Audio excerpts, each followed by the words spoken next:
আমাকে আপনি আজ্ঞা করুন না মা, কতবার বলবো। মা হয়ে যদি নিজের ছেলেকে যোগ্য সম্মান না দেই, তাহলে অন্য লোক কি করবে বলুন? ঠিক আছে, তুমি যদি আমার বিয়েতে খুশি থাকো তবে তাই করো। এই বিয়েতে আমার কোনো আপত্তি নেই। আমি জানতাম, আমি জানতাম তুমি আমার সন্তান, আমার রাজপুত্র। তুমি কখনোই আমার কথার অবাধ্য হবে না।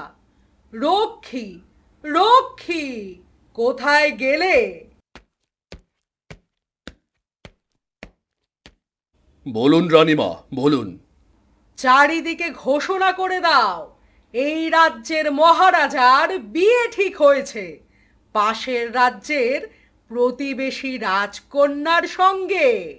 ঠিক আছে রানীমা। এরপর সেই রক্ষী রাজকুমারের বিয়ের কথা খুব সুন্দরভাবে ঘোষণা করে দিল। সুখবর, সুখবর, বিয়ের খবর, বিয়ের খবর। আমাদের মহারাজার বিয়ে ঠিক হয়েছে।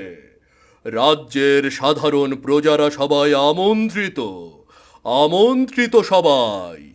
এরপর যখন সরলা রাজকুমারের বিয়ের কথা জানতে পারল, সে পুরোপুরি আকাশ থেকে পড়ল।